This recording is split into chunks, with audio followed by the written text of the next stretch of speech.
Almost all higher animal life forms in the known galaxy go through a certain phase of development in which the animal's body has reached physical maturity, but the mind is still that of an inexperienced cub.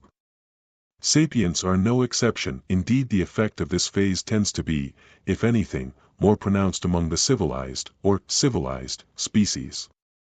Among humans, this phase tends to occur from about the 16th through 23rd year of life, though this can vary widely depending on the background and experience of any particular human. For the centauroid Felra, this period of life is referred to by adults as Klasativlar, which approximately translates as "only my maternal instincts prevent your becoming a justifiable homicide," and tends to last for 3 or 4 years following the reaching of reproductive maturity at around age 20. Other galactic races tend to follow a similar pattern, with the two notable exceptions being the Hruthnians and Ribothi, for exactly opposite reasons. The Hruthnians, those squat masses of muscle, fur, and stoicism, take a full 50 years to reach the end of their adolescent growth period, making the transition to adulthood so gradual that even calling it a transition is stretching definitions, like dodging an onrushing glacier. The armor-plated Ribothi, on the other hand, achieve their full physical development 2 years after birth and are senescent by 16, meaning that their entire life is spent trying to catch their brain up to their body, which would be all kinds of tragic except for the fact that Ribothi are tremendous assholes. Of the 3 individuals at that moment inside Thurskak's house of recreational toxins, a bar that had never been voted scuzziest in the sector, but only because much of said sector was ruled by the Tark Imperium, where anything with the word vote in it caused a reflexive twitch in government-owned trigger fingers, exactly none of those 3 were in that awkward phase of life. Thurskak himself was a solidly middle-aged Hruthnian of 100 and change, the fur just beginning to thin atop his sloping head. The Felra having an early pre-dinner cocktail or 4 at the marginally cleaner end of the bar was a slightly tarnished damsel of about 45 Terran years, the point in a Felra's life at which the pertness of figure and the emerald luster of feathery fern tresses begin to require a little outside assistance to maintain. The human who was tragicomically failing at putting the moves on the Felra but at least succeeding at blatantly staring down her 4-breasted cleavage had recently celebrated her 29th birthday, for the 5th consecutive year.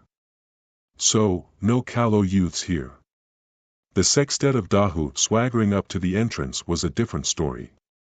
These particular Dahu fell squarely into the middle of that transitional young adult dumbass man-child period and were what a human observer would have instantly recognized as a bunch of damn punks. Pudgy, Twinkie-colored, round-shouldered tripes with a single beetle-browed, baseball-sized eye, Dahu were fairly common in this galactic arm, integrated into virtually every polity in addition to ruling a scattering of their own principalities. Settled Dahu were generally seen as respectable upper-middle-class types, valuable citizens of wherever they lived. These 6, however, clearly wanted to be seen as something a bit more dangerous. Just as clearly, they'd gotten most of their ideas about what constituted hardcore slum-level gangstas from watching 3V. For starters, real slum-level corridor gangers didn't wear expensive pro-tagball team tunics like the one the biggest Dahu had on, because real slumdeckers knew better than to advertise the fact that they had money. And real bottom-deck gangers didn't have matching pre-distressed pseudo-leather kilts and overjackets with their gang's professionally printed logo blazoned across the backs like these 83rd-level lucky rollers did. That shit was strictly for movies and bourgeois deck posers. The main reason they had managed to wander around the worst parts of the station this long without the real gangers quickly divesting them of their possessions, illusions, and possibly their harvestable organs was that they tended to do their roaming during work shift hours, when most of the real criminal gangers were asleep. The Dahu intended to make an entrance. Had Thurskak's front door been hinged, they would have yanked it open to slam violently against the wall, so as to simultaneously demonstrate their lack of respect both for behavioral norms and for the property of others, a classic bit of territorial dominance assertion and a good way for any group to establish the tone for a session of obnoxious public douchebaggery. As it was, the door was like most other commercial-grade installations on this space station and reacted to a touch by disappointingly sliding itself into the wall slot, although, like Thurskak himself, it did its job with a hitch and a groan of complaint. To the lucky roller's chagrin, The entrance they were thus able to make failed to draw any attention other than a sidewards glare from the bar's proprietor. The human was too engrossed in attempting to talk the Felra into any form, of mutually vagina-centered activity. The Felra was busy deflecting the human's sallies. Thurskak was busy pretending that he wasn't enjoying watching the human get shot down like a Ribathi fighter pilot. "That is the worst pickup line I have ever heard, human," the Felra was saying, equal parts amazed and disgusted, as if she'd just heard Moonlight Sonata played flawlessly on a half-frozen turd. "You cannot believe that a line like that would make me consider you as a romantic partner. You've got the wrong idea," the human protested, a lopsided grin on her face that might have looked vaguely charming to someone who didn't know her. "I don't want to romance you, I just want to have sex with you." The 6 Dahu tromped in, laughing loudly at nothing in particular, jostling and backslapping in that ostentatious way that's designed to get people to look at you so that you can then demand to know what the hell they're looking at. "What have we got here in our new playhouse, boys?" the leader boomed, casting his eye around the house. "Looks like nothing but a hairball, a milk hauler, and a hermin." Those being common middling offensive racist epithets for Hruthnians, Felra, and humans, respectively.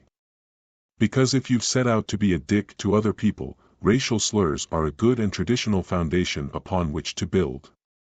"Hey, Uncle Fuzzy," he called over to the bar. "Set us up 6 Drothian light Alesh." Thurskak merely stared at the new arrivals, bland-faced, but doing some rapid internal calculating. It was obvious that the 6 Dahu were looking to cause trouble that was unlikely to be worth whatever money he might make from their custom. And, while Dahu might be among the physically larger galactics, it could be safely assumed that, all other things being equal, a Hruthnian could take 2 of them in a straight-up fight. Factor in the Hruthnian being a retired Commerce Guard trooper with all the experience at "you give me drama I give you trauma" style law enforcing that entailed, you could probably add 1, maybe 2 more Dahu to that equation. Maybe. But if the Hruthnian was oldish and out of practice, subtract a Dahu. Add a half Dahu back for the Hruthnian being on his own turf. Element of surprise, add 1 more Dahu. But that looked like a vibrodagger handle sticking out of that one's kilt pocket, subtract 2 Dahu. Seeing that the math was unlikely to add up to, Thurskak can take on 6 dagger-wielding Dahu punks without getting himself severely fucked up, he just grumbled a particularly foul curse, an unspellable Hruthnian snarl that accused the target of committing aggressively unnatural acts with its progenitor's flaming excrement and headed for the beverage station. As he poured, the Dahu clustered at the bar, looming over the Felra and human in a way that they apparently thought of as intimidating. Neither of these 2 worthies could be bothered to notice, though. Thurskak merely stared at the new arrivals, bland-faced, but doing some rapid internal calculating. It was obvious that the 6 Dahu were looking to cause trouble that was unlikely to be worth whatever money he might make from their custom. And, while Dahu might be among the physically larger galactics, it could be safely assumed that, all other things being equal, a Hruthnian could take 2 of them in a straight-up fight. Factor in the Hruthnian being a retired Commerce Guard trooper with all the experience at "you give me drama I give you trauma" style law enforcing that entailed, you could probably add 1, maybe 2 more Dahu to that equation. Maybe. But if the Hruthnian was oldish and out of practice, subtract a Dahu. Add a half Dahu back for the Hruthnian being on his own turf. Element of surprise, add 1 more Dahu. But that looked like a vibrodagger handle sticking out of that one's kilt pocket, subtract 2 Dahu. Seeing that the math was unlikely to add up to, Thurskak can take on 6 dagger-wielding Dahu punks without getting himself severely fucked up, he just grumbled a particularly foul curse, an unspellable Hruthnian snarl that accused the target of committing aggressively unnatural acts with its progenitor's flaming excrement and headed for the beverage station. As he poured, the Dahu clustered at the bar, looming over the Felra and human in a way that they apparently thought of as intimidating. Neither of these 2 worthies could be bothered to notice, though. Strong, handsome, and in charge, the Felra husked, rising from her seat in a way that slid the most interesting parts of her upper torso up his side and ensconced herself under his arm. Why don't we get comfortable together on the corner bench and you can learn just how nice I can be to my playmates? One sapient mammalian male with late adolescent brain in an early adult body plus direct physical contact with healthy feminine breasts equals absolutely predictable results. As the Felra and her newfound beau began to sidle away from the bar, the human could only shake her head and splutter, "Really? My pickup line about your blouse didn't work, but that did?" "Your line was appalling," the Felra sniffed back. "And if I must be drooled over and pawed at by an imbecile, it will be by the most important imbecile in the room." She patted the Dahu's rubbery arm and tugged him toward the corner bench. The human watched them go, lips twisted, toying with her empty shot glass. The other Dahu watched as well, faces showing levels of envy ranging from, "My deadbeat neighbor with oversized stereo and shitty musical taste just won the lottery," down to, "My second favorite cousin's venereal infection cleared up before mine." Most of them grabbed up their drinks and began idly looking around for something worth defacing.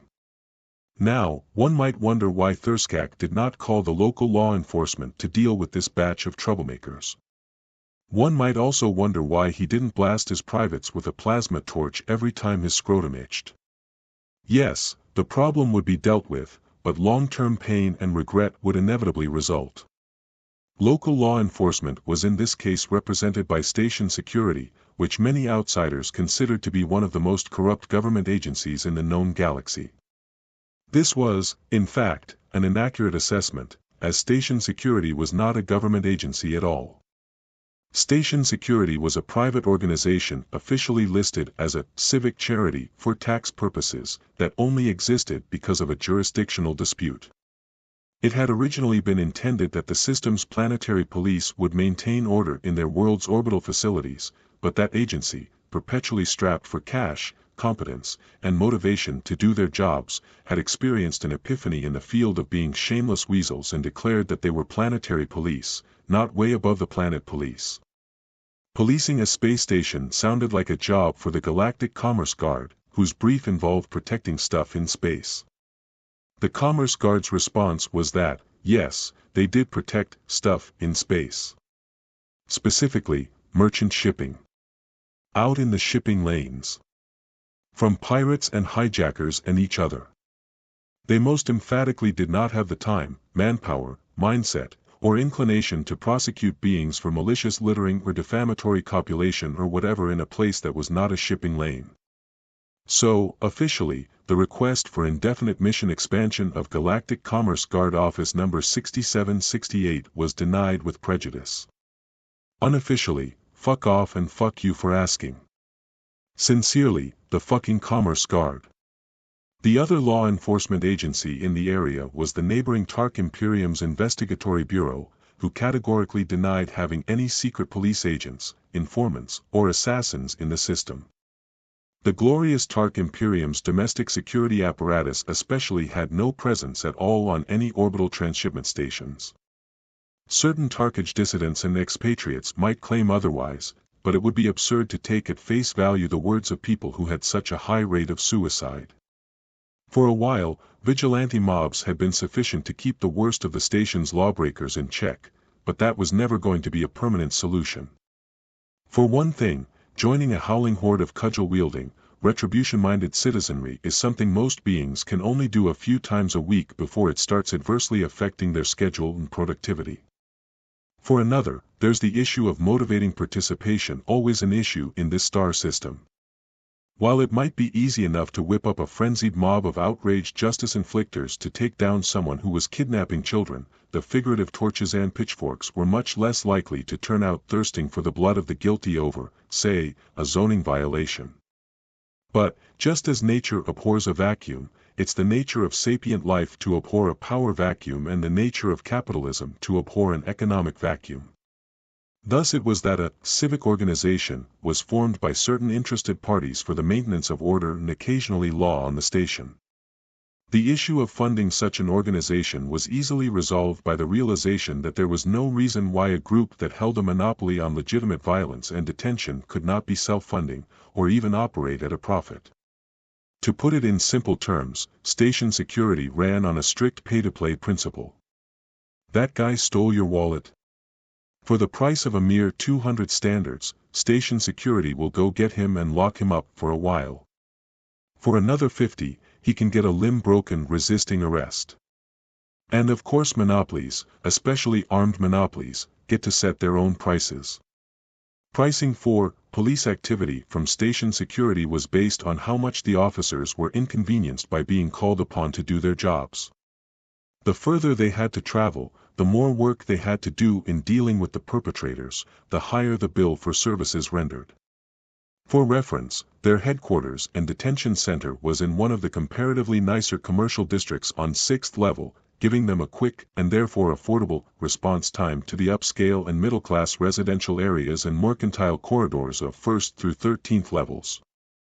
Thurskak's House of Recreational Toxins was on the outer edge of level 85. So, Thurskak calls station security.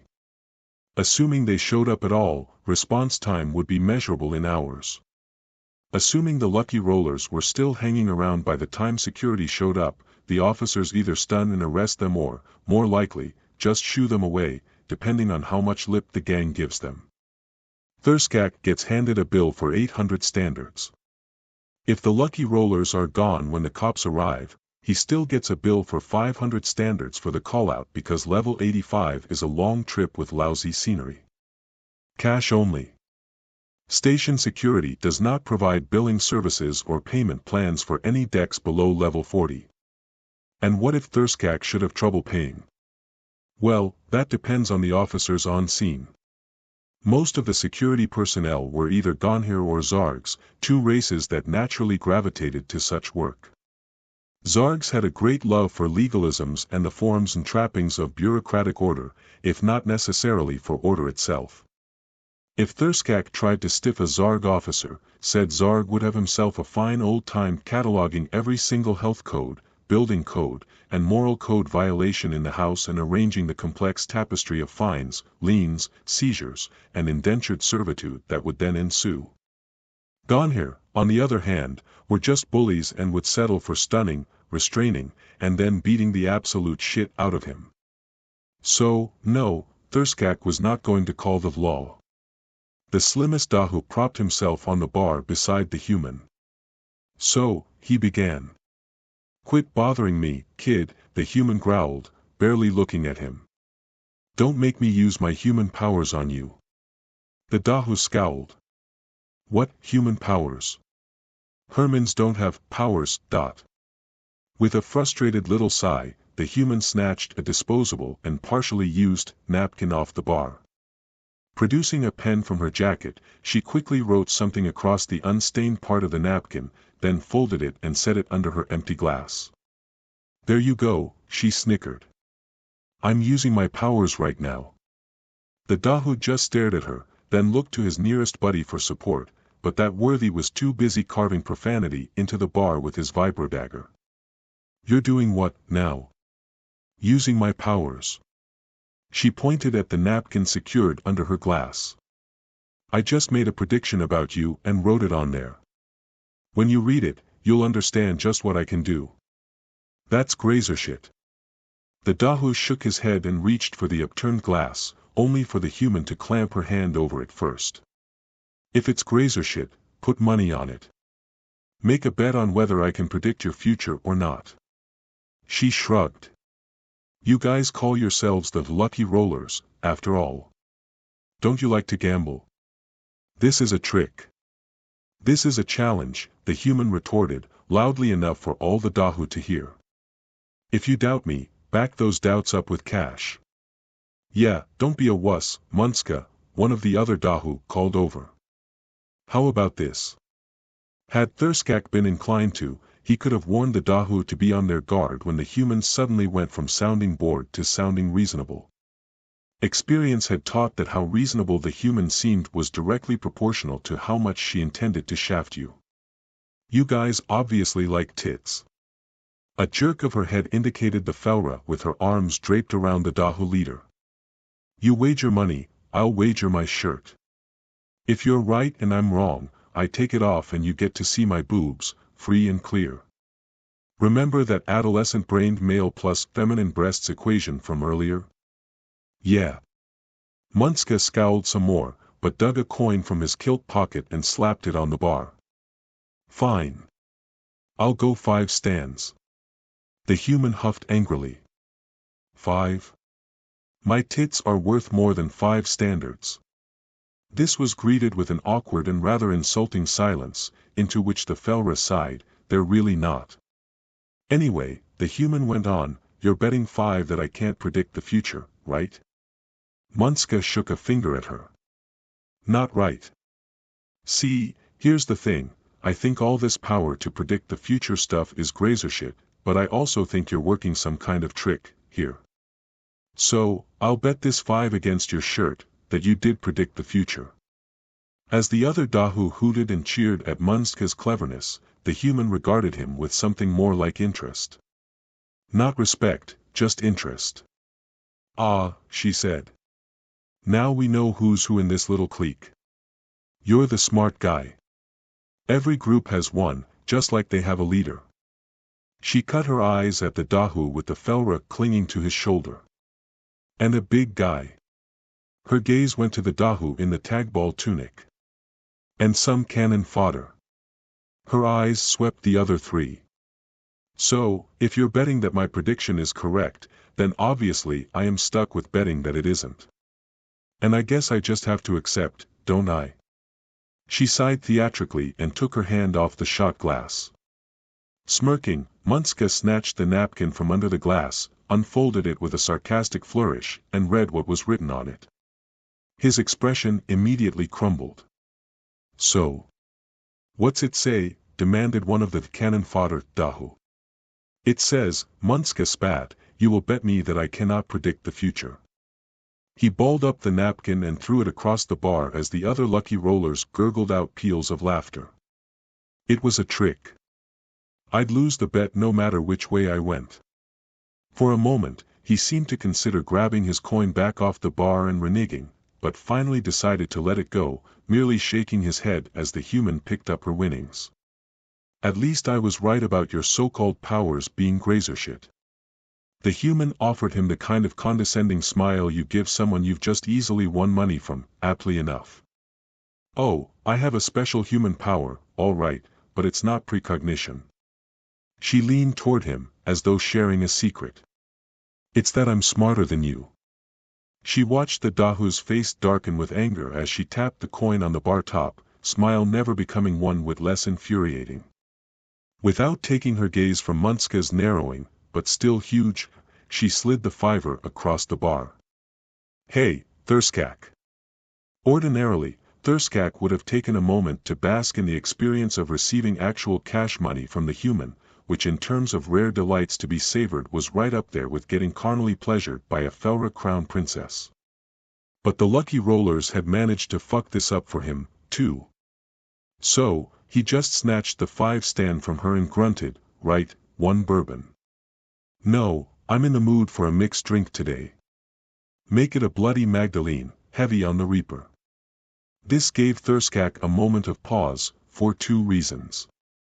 First was that it took him a second of racking his encyclopedic memory of intoxicants to remember what a Bloody Magdalene even was: Tiberian red pepper vodka, tomato juice, Worcestershire sauce, Carolina Reaper extract, garnish with a sliced neo-habanero pepper, and don't get any on you. Second was that there were certain fundamental constants in the universe. Light in a vacuum always moves at just under 300,000 kilometers per second, dividing the circumference of a circle by pi will always give its diameter. Ribothy will always be tremendous assholes, and the human always orders bourbon. It's just how things were. The human drank things other than bourbon, of course, but only because it was whatever some poor idiot that had made the mistake of sitting within filching distance of her had ordered. When given a choice, it was always bourbon. The human apparently took his hesitation for doubt. That's right, she reiterated.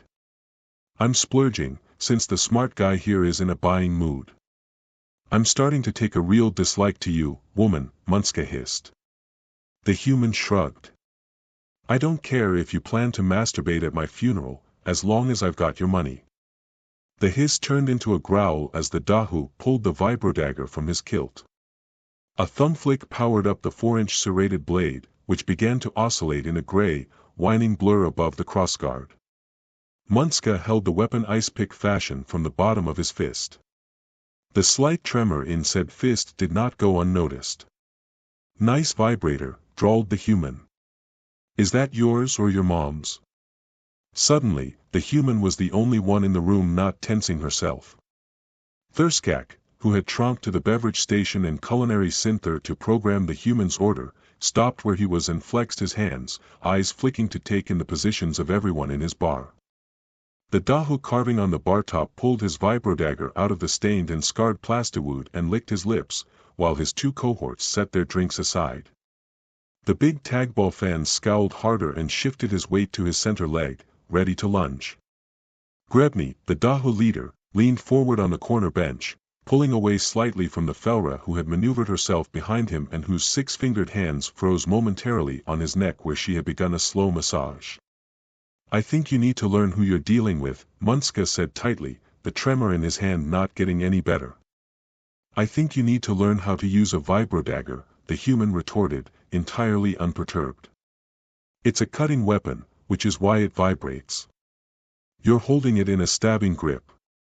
She cocked her head slightly. "Have you ever actually used one before? Why you need to shut up?" "Yeah, thought not." Had there been another human present, which requires assuming that Thurskak had relented on his oft-stated policy of, no more humans in the house because the one I already have is one too fucking many, Munska at that moment might have put them in mind of those nature documentaries that show some adorable as long as you can't smell it critter as it learns how to be a proper water buffalo or whatever. The young buffalo has been strutting around, mooing and tossing his horns at everything, but now he's nose to nose with a cobra for the first time and is not quite sure what he should do. Yes, he's much bigger and stronger than the cobra and you'd think he should be able to trample all over it, but it's just looking at him, like it doesn't even give a damn. And while youthful pride and knowledge of his innate buffalosity are telling him to stand there and moo at the snake until it backs off, it's obvious that there's an ever louder little voice inside him saying, "Let's back off, because if you keep messing with this thing, it's going to bite you in the dick." To say that Munska actually looked like a water buffalo that was worried about getting its penis bitten would be inaccurate, but the spirit of the thing was definitely there. The harder he tried to stop the tremor in his knife hand, the worse it got. His buddy who'd been cutting obscenities into the bar top, which was like trying to deface a dung heap by urinating on it, saw it and came to his rescue. "Hey, sister. You'll want to watch how you talk to us. The Lucky Rollers are a dangerous crew." The human's eyes flicked to the new speaker, one brow arching exaggeratedly. "Do tell." With the human's eyes off him, Munska allowed himself to ease a half-pace away from her. "We're all hardcore criminals, straight up. Dreblo, there, has even got a bounty on him." He used his vibrodagger to gesture at the Dahu in the tagball tunic, who merely glared in response. Bounties, it must be said, were a natural outgrowth of the station's profit-oriented policing coupled with the general culture of the place and its effect on its inhabitants, regarding whom words like lackadaisical and unambitious were commonly used, along with shiftless, apathetic, and holy shit, even mediocrity is beyond their reach. Frequently, after station security had already quoted a price for bringing in some lawbreaker, miscreant, or individual who had pissed off somebody important, a closer examination of the case would reveal that actually locating and apprehending said individual was going to involve more work than first imagined.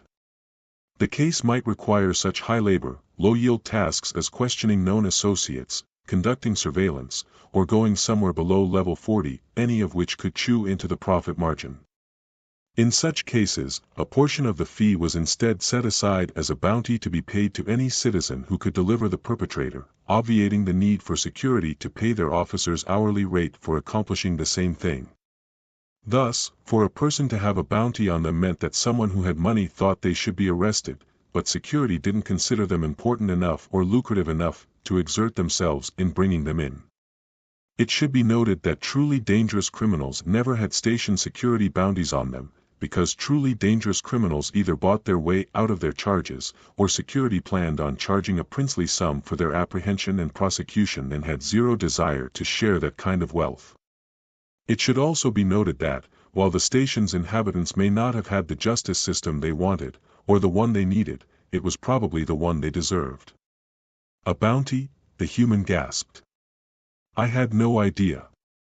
That changes everything. She licked her lips, just a little, and turned her attention back to Munska. I was all wrong about you guys. I didn't know you were so hardcore. Let me make a peace offering, before this turns ugly. Thurskak, get this young man a shot of Vitsma, on me. Vitsma was a native Dahu fast-acting liquor, and a potent and high-end one at that, the sort of thing old-money drunkards and nouveau riche tryhards like to be seen sipping. That's expensive.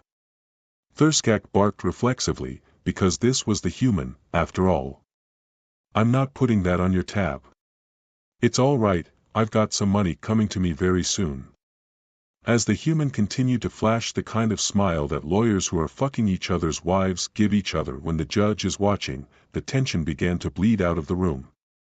Dahu hands unclenched, Thurskak warily returned to punching bloody Magdalene ingredients into the sinther and scrounging for the one half-empty decanter of Vitsma he remembered having, and the Felra's hands resumed their caresses on Grebny's neck as he settled back into her embrace. Lastly, with a mumbled curse, Munska switched off his dagger and shoved it back into his kilt pocket. He was actually relieved to do so, but appearances had to be maintained. All right, he grunted, trying to deepen his voice a little, but you better watch your ass. I don't give mouthy bitches second chances. I will definitely watch my ass, never you worry.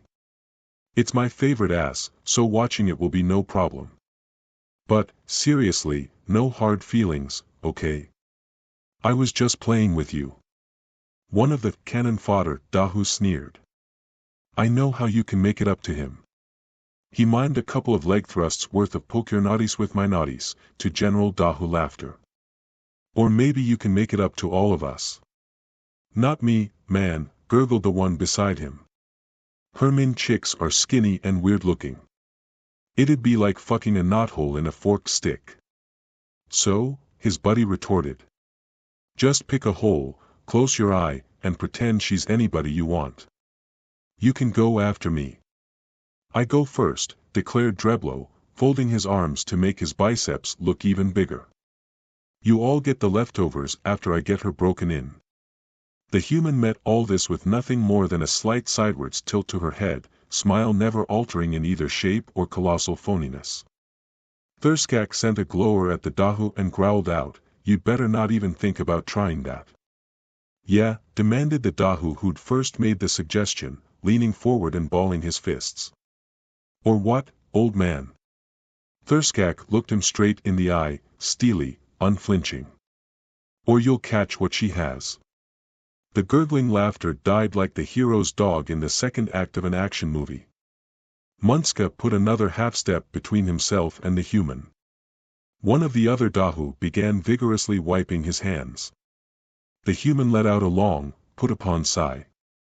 I was actually thinking I could maybe make up for my bad attitude by entertaining you all in a less biological way. I mean, you've got to admit, that sucker bet about the prediction is a pretty good trick, right? And you can use that yourselves, you know. But I've got others I could show you. Win bets, impress your friends. Assuming you have other friends. She winked and finger-gunned at Munska. Smart guy like you should have no trouble making a few stands off that kind of scam, am I right? Munska was, like most beings of above their species' average intelligence, completely vulnerable to flattery involving his superior intellect. His anger at the human ebbed a little bit.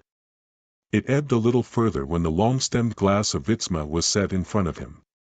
It took him a moment to figure out how he should drink it, never having drank anything but light ale before. And being young and habitually broke, it was usually shitty, cheap light ale, except for a time or two that he'd managed to shoplift some Drothian. He did know that when people talked about Vitsma, they always talked about sipping. On the other leg, his favorite 3v tough guy, the Dahu drug lord Glebsi on spawn of nihilism, slammed entire glasses of Vitsma in a single go, because he was a total badass and had plenty of money and made sure everybody was aware of both. Then again, that was just a 3v show and Vitsma was supposed to be really strong. 50 standards on your tab for the Vitsma, Thurskak grunted to the human as he set her own bloody Magdalene in front of her. I better get paid for it. Vitsma was really expensive, too. 50 standards worth of it was less than an ounce. Maybe Munska should take the time to savor it. What are you waiting for? Grebny called over. Chug that shit like Glebsy. Glebsy. Glebsy. The other lucky rollers took up the chant. Munska was, like most beings of above their species' average intelligence and below their species' average actual life experience, completely vulnerable to peer pressure and the need to cultivate and maintain a chosen facade due to lack of any actual accomplishments to base his self-image upon. So he chugged. He chugged that shit just like Glebsy. Except that Glebsy didn't choke halfway through and end up spitting about 10 standards worth down the front of his shirt. And Glebsy always said something cool and badass afterwards, instead of a hoarsely gasped, "Whoa. Shit." His throat burned. His eye watered, though that could have been from the smell coming off the human's drink. His brain began to feel like he'd taken a hard-slung tag ball to the face. That's what 50 standards worth of Vitsma was all about. Good stuff, the human asked solicitously. Yeah. Good. We cool now? Guess. Now it was like somebody had wrapped Munska's brain in a fluffy blanket and was trying to tuck it into a bed that was whirling around in some kind of furniture mating dance. Good. So, here, I'll show you guys a trick. You'll look seriously smart if you do this one. The human motioned to Thurskak. Hey, let me see a half dozen of those Dockum skewers. Dockum being a popular Zarg snack that, in its proper form, was delicately flame-seared spiked bird fillets garnished with candied flower petals and a signature mix of spices that was unique to each Zarg clan cluster and served on a foot-long metal skewer, but at Thurskak's was simply synth-produced pseudo-meat with slightly more salt than usual, served on a foot-long metal skewer. Thurskak kept Dockum on the menu because of the large number of Zargs who inhabited the station. But he made no attempt to make the Dockum he served any good, because fuck Zargs. Thurskak's face, like every Hruthnian's, possessed about the same range of expression as a fur-covered brick. To someone unfamiliar with them, one sullen glower looked just like every other. To someone like the human, who had been the recipient of every variety of glare and scowl in the Hruthnian repertoire, deeper meanings could be discerned. The hard-faced stare Thurskak sent her now meant something along the lines of, "Why should I do a damn thing for you, O author of my woes? Come on, Thurskak, I'm trying to keep my ass from getting kicked." She sent a glance at Dreblo, who was still giving her the kind of look that makes a woman feel greasy all over. Or, poked. Thurskak's glower didn't really change, but it somehow now conveyed, "Much as I would like to see you take a well-earned stomping, I would hate to have to write off your bar tab, so fine." With a grunt, he passed over the skewers. The human set 3 of the skewers on the bar top, arranged in a triangle. 3 skewers, 1 triangle, right? And we can make 2 triangles out of 5 skewers. She added 2 more skewers off one side of the first triangle, forming the second. What you do now is bet your mark that they can't make 4 triangles this size out of just 6 skewers. She slid the skewers over to Munska, who merely stared unsteadily at them for a moment. Geometrifying was hard for him just now, due to the Vitsma flogging his cerebral cortex equivalent.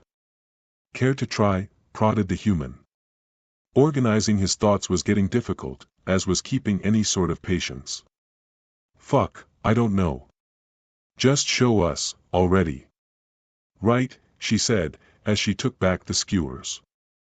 The trick is to get your mark thinking in 2 dimensions by first laying out 2 flat triangles, but the answer is actually in 3 dimensions. She quickly laid out a new triangle, then took the other 3 skewers and held them so that one end of each was touching a different vertex of that triangle and the other ends all came together in a point above it, forming a 3-sided pyramid. There. 4 equal triangles formed from 6 lines. It's not completely a sucker bet, because there's a chance your mark can figure it out. In fact, don't try this on any Creven, because they'll usually get it. But it'll stump most other people, especially if they've had a few, and the solution's clever enough that they won't mind paying up when they lose.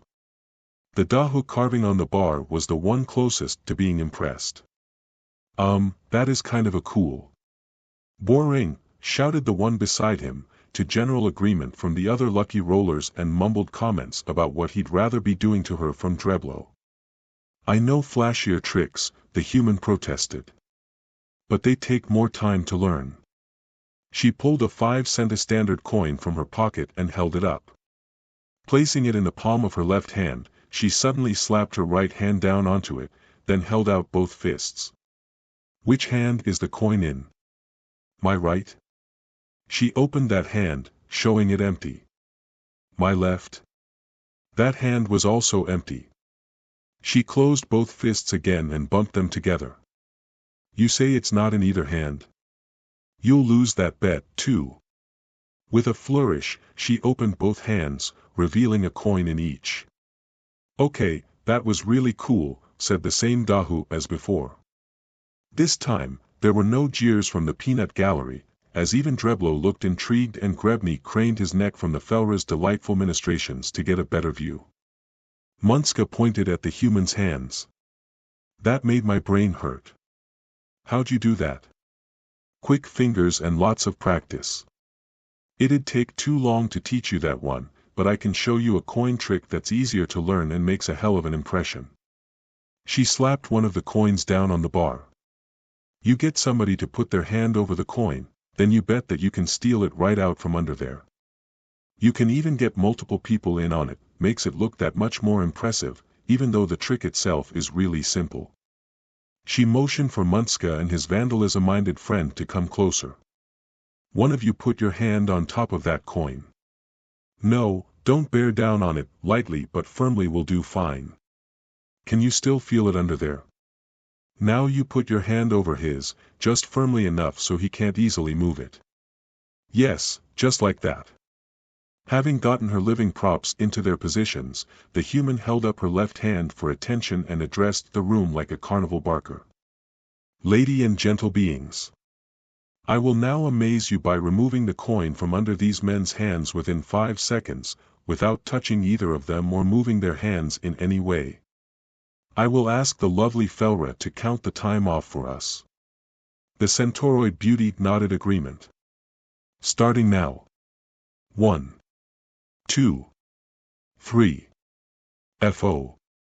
As the word "for" was leaving the Felra's mouth, the human took the Dockham skewer that she'd secretly palmed earlier in her right hand and slammed it down through the two lucky rollers' stacked hands, piercing through the rather blubbery Dahu flesh and pinning them together.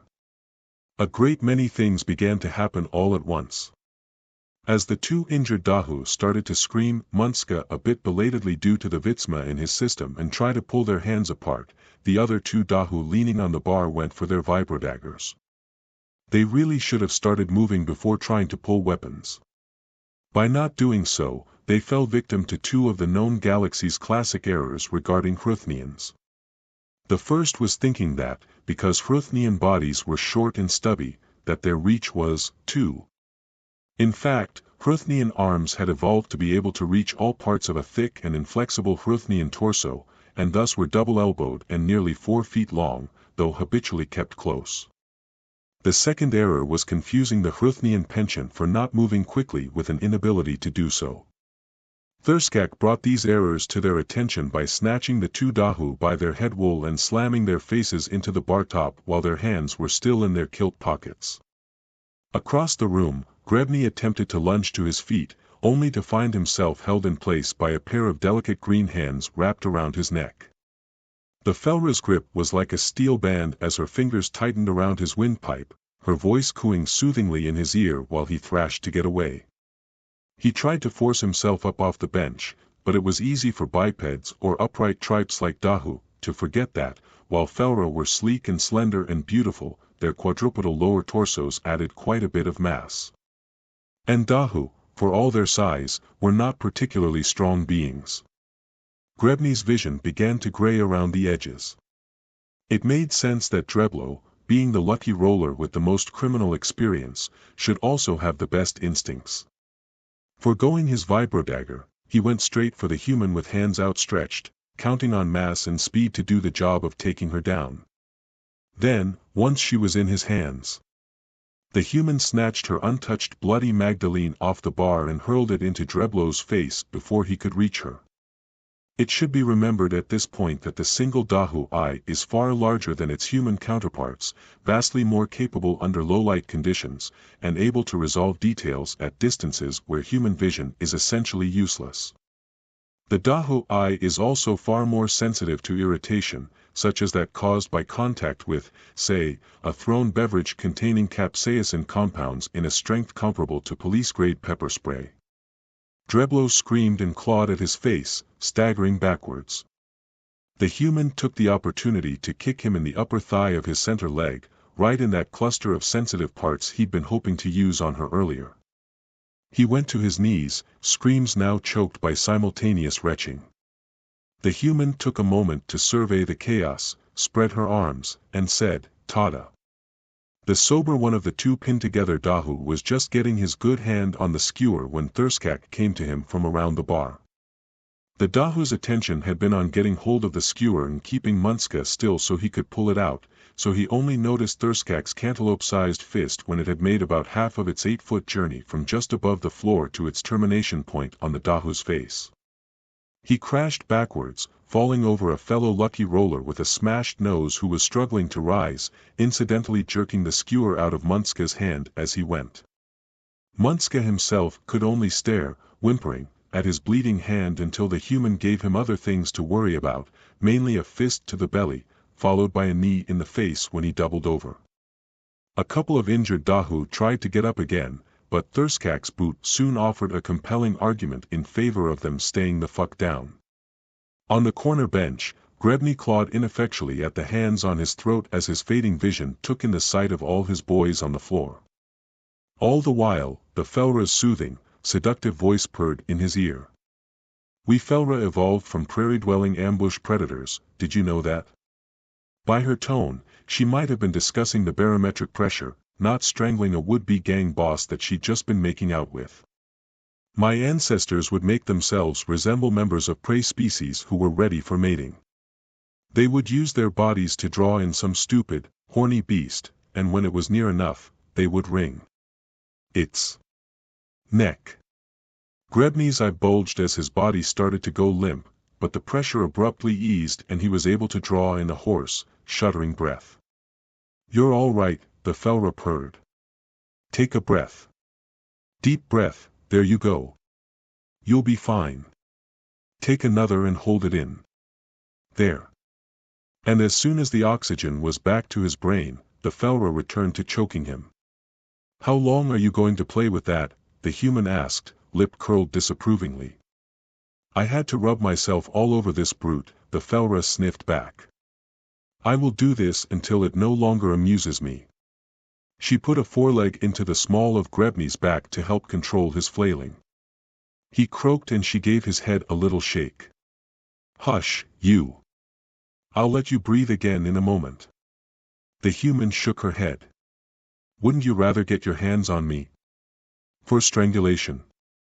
"I suppose I would. If it meant you'd be naked, I'd take that chance. If it meant you'd be silenced, I might take it, too." Thurskak was systematically stripping weapons from pockets and hands with an ease that spoke of old habit. The human knelt and snagged one of the vibrodaggers as he kicked it across the floor. Clicking it on, she approached Dreblo, who lay in the fetal position, coughing, rubbing furiously at his eye with one hand and clutching his privates with the other. He took a wild swing when she prodded him with her toe, which gained him nothing but a kick in the ear.